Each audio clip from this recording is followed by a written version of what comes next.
few weeks ago I spoke about gentleness, and for a lot of people who got back to me after that show, it also brought up the feelings of being gentle to yourself and feeling grounded. And that word grounded is something that many of us use quite a lot, and maybe without even thinking fully, what does that word mean? People talk about putting your feet on the ground and getting in touch with the earth, which sounds kind of groovy, but what does that really mean, and what's really practical about it? Perhaps a better definition is that groundedness is the ability to be aware and conscious in the present moment, feeling a deep sense of peace and mindfulness and not thinking about the future or about the past. That arises out of what we spoke about before, and that is about being focused in the present and being only able to control the present and feeling in control of what's possible. All of that perhaps gives us our greater sense of groundedness. The author Michael Daniels describes groundedness as a sense of being fully embodied, whole, centered, and balanced in ourselves and in our relationships. So there is that sense of being fully yourself and being fully aware of yourself in some way. And if you like, it's a connection to the true self. Groundedness is in many ways about knowing yourself, knowing your real self, and honoring that real self. Daniel said that groundedness is associated with the experience of clarity and wholeness, rightness and harmony.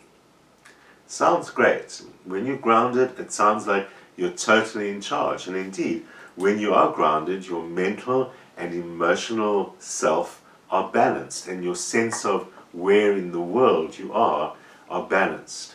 So what more can we understand about groundedness and the need to be groundedness, and how can we achieve that? When we encounter grounded people, we often know that we do, because grounded people are kind of comfortable with what's going on, and they have the sense of kind of harmony and peace and not easily being influenced or affected by other people. So it's those kind of people that you see that when something happens, a little mishap or a traffic incident or something like that, they seem to handle it very calmly. They shrug their shoulders and they say, oh well, never mind, or I'm not in a rush anyway, I'll just slow down. Those kind of people who seem to handle the stuff that life throws at them with such equanimity, those people we recognize as grounded. We often wish we could handle things as calmly and unperturbed as such a person, and what we recognize is that that person seems so grounded that very little can throw them off their center. That means that a grounded person is comfortable with who they are and where they're at in their lives. They feel confident or sure of themselves, or even if they aren't, they're okay with that. So that means they don't allow themselves to think about all the what ifs. They don't allow themselves to get caught up in so much of the stuff that life throws at us that rattles our calmness, that catches up in the speed of the rat race when it's actually got little to do with us, that catches us in the things of the external world when they've got very little to do with our internal worlds. That ability to know what's important for the internal world, to keep focused on that and keeping that simple, that's what groundedness is about. Grounded people seem to live their lives more slowly and more calmly. Their emotional reactions are slower, and they're very much in touch with those internal states. And so when such a person feels unbalanced or nervous, which is probably not that often, they're able to ground themselves very easily, to center themselves very easily. So it is something that is actually a tool for successful living. It's not just a nice state to be in, but it can solve many of our struggles in dealing with the dramatic, busy world that we live in. On the one hand, it is about us, but on the other hand, it's also about the environment. Being grounded means that we are aware of, mindful of, respectful of the environment around us. And we may not be getting caught up in it if it's a busy environment. We may feel a part of it if it's in a peaceful environment in nature, but it's understanding that there is a relationship between myself and the environment, and I respect that as separate to me. There's a more fundamental meaning of groundedness and approach to groundedness that is very appropriate for people who are suffering from something that has distanced them from the present and has maybe made them out of touch with themselves in some way. Difficult memories, intrusive memories are often seen as a source of ungrounding people. Sometimes it can get quite extreme. Post-traumatic stress disorder, dissociation, things that make us lose our sense of our own reality and lose touch with our own reality. And there are other kinds of things that make us do that. Sometimes fear can make us do that, pain can make us do that, and emotional distress can make us do that. So we get dissociated from our sense of ourselves or our sense of the present, to the extreme that, I mean, for some people that can feel like they're losing it, and for some people that is losing it. Losing touch with your emotional self or your sense of yourself is potentially a serious dissociative state that can lead to other emotional problems and serious long-term consequences. And in that context, grounding techniques are ways of bringing a person back to themselves and back to the present. So even if we're talking from that point of view, which is about dealing with real emotional problems, as opposed to what I was speaking about at the beginning, which was really just about dealing with the hectic world and our tendency to get pulled here and there by it all the time. The bottom line is that being in touch with ourselves and being in touch with the present is what creates the sense of groundedness. And maybe we can even use the present and the environment to do that. Grounding techniques can use your senses, touch things, smell things, feel things like that, to remind you where you are, come back to that. And that's often a great way to do that. When we're feeling ungrounded and disconnected, a great way to get on top of that is to start off by going into nature or into your garden, or it doesn't have to be beautiful national gardens, botanical gardens, anything like that. Anything will do.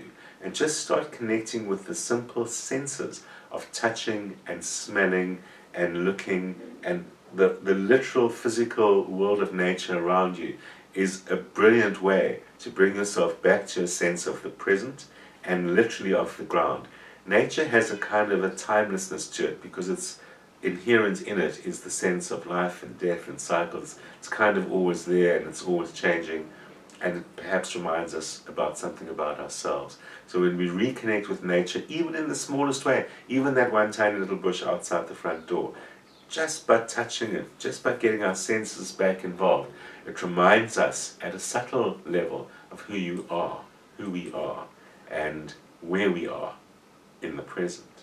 The psychologist John Pendergrast reminds us that groundedness is both literal and metaphorical. It can literally mean touching, feeling, senses, nature, ground, like I've just said, and it's also metaphorical in the sense of being in touch with reality. And the being in touch with reality is one of the most important definitions about groundedness, because it stops you having to believe that you have to be outside, you have to be on the ground, you have to be barefoot, you can't live in a tall apartment. In fact, you can be grounded anywhere, even when you're up in an apartment or in a boat that's not on the ground at all. Pendergrast says reality is inherently grounding. The more in touch with it we are, the more grounded we feel. And that, he says, is as true of the facts of daily life as it is of true of human nature. Pendergrass defines 4 stages that take us to a greater sense of groundedness. And we can at any time be in any one of the 4 stages of groundedness or not. The first stage is not feeling grounded. So he says, with the stage of not groundedness, it often feels like not being in your body. We feel ungrounded. We're paying attention to short things. We're looking only at the things immediately around us. We're feeling disconnected, but we're feeling restless. That word.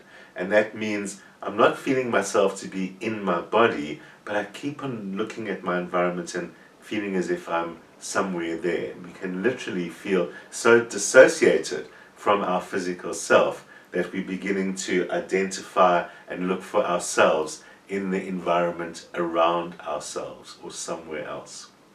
Pendergrass says that for many people that could be associated with childhood abuse. I'm sure for most of us it isn't, but it's really just about getting comfortable with your body and getting comfortable with who you are. We've got all sorts of reasons why we don't identify with the body. Maybe we've got issues that society tells us we should be worried about, whether that's weight issues or looks or anything. All of those things which we take on from the world around us disconnect us from our physical selves and make us feel the no groundedness state of disconnected with the body. So connecting with the body, connecting with the senses is often a way to do that. Pendergrass points out that trauma and loss can also lead to feelings of being disembodied and ungrounded and all of those kinds of things that disconnect you from yourself. And similarly, reconnecting with yourself, writing, using your senses, meditating, focusing back on yourself is the bottom line of getting to the state of groundedness. Step number 1 is to really connect with yourself. The second stage of groundedness is what he calls foreground. Foreground stage is when we are getting in touch with ourselves, when we're learning to know what we need. So when we are in our own foreground, when we can feel what we need, feel what we should do, feel what's happening in the body. You know, for people who are not used to that, that can be quite a profound feeling of groundedness. So getting back in touch with your body is the second thing. Knowing what your own needs are, whether they're in your body or in your environment, is the second step to groundedness. So foreground, it's the stuff that's important to me is right here in front of me. The background stage of awareness, the third one that Pendergrass talks about, is when the context of awareness and thought and feeling and sensation is now larger than ourselves. The third stage of awareness, of groundedness, is like a background awareness, when we begin to understand or feel ourselves to be a little bit part of something bigger. We're aware of the environment, we're aware of the effect that it's having on us, or the fact that we are part of it, but not the same as it. We have our independent self over here in the foreground, and we have the environment in the background. And so exploring that sense of something larger than yourself is the third stage of groundedness. First one is no groundedness. Second one is I'm conscious of my physical self and my body, and I'm returning to that. Trauma and loss require me to return to that. The third stage is background. I'm aware of something larger than myself. I'm aware that even when being aware of myself, the background is there holding me in some way, the environment that I'm in harmony with or not in harmony with, or the sky that arches over me. I can feel myself in a context, yet I haven't lost my sense of groundedness. And finally, he says the final stage of achieving groundedness is what he calls home ground, the realization of the home ground. He says even when we understand ourselves to be, on the one hand, ourselves, and on the other hand, part of a background in some way, it's almost as if we still haven't fully discovered the world. And he says the final stage of groundedness is this awareness of this infinite world around us that begins to saturate our body, penetrate us to the core. Groundedness then starts going way beyond the self and becomes the self aware of itself as part of something greater, not only an environment but a kind of an everything. Pendergrass says that not everyone achieves that stage of groundedness, and of course you can hear why many of us don't achieve that stage of groundedness. But the important thing is that understanding that once groundedness is achieved in the center, in the self, it eventually extends us and extends us into our background and beyond that into our home ground, where he says there is only knowing. Everything is seen and felt as if it is an expression of awareness. There's a deep sense of being at home. He says it's like a groundless ground, a ground that is everywhere and nowhere. So groundedness starts off in becoming aware of yourself as the center and the focus and the only thing that's important in your world. And eventually, according to Pendergrass, becomes understanding that you are one and the same and a part of and the same thing as absolutely everything. Groundedness for Pendergrass starts off almost as a therapy to overcome what disturbs us emotionally and historically in our past. And eventually, it becomes the awareness of who you are as a human being. So, how do we go about living in a more grounded way? The bottom line of groundedness, as we saw, is about living in reality and being real. And the basic way of doing that is to not get too caught up in all the stuff of the world. And the stuff of the world is all the fast-paced, consumer-oriented, end product oriented stuff that we fill our lives with, that makes us think we must have goals, we must have directions, we must follow the forward arrow. The first step to living groundedly is to live simply, to live deliberately, by choosing not to get caught up in all of that, by minimizing the extent to which we kind of get caught up in the consumerism and the rat race and all of those things that tell us how we should be, tell us what we should want and what we need. Keep it simple. Focus on yourself. Focus on what you have, not on what you don't have. On what you have and not what you need. And you will basically find that you liberate yourself from a lot of concern and a lot of unnecessary time filled with unnecessary things. We complain so much about the lack of time in our lives. Easiest way to get it back is to stop with all the stuff we don't really need to be doing. So keeping it simple, keeping it real, keeping it slow, and keeping to the essentials. That's the main way of staying grounded. And then also staying in touch with yourself.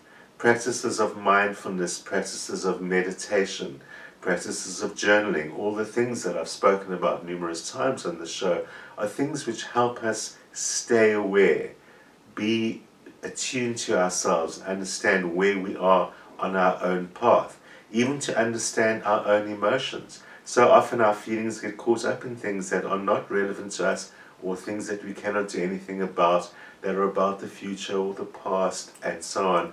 And they distract us from the present moment, they distract us and make us less grounded. That means that you should consciously choose what you allow into your life.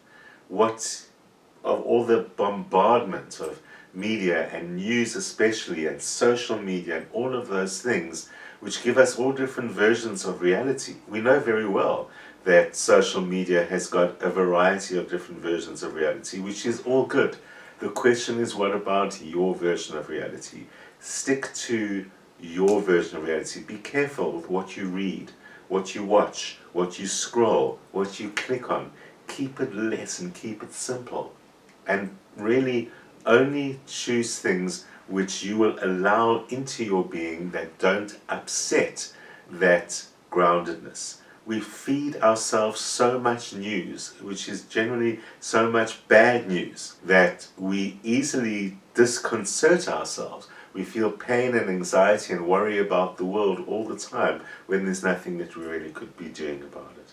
So keeping grounded means keeping to your own world.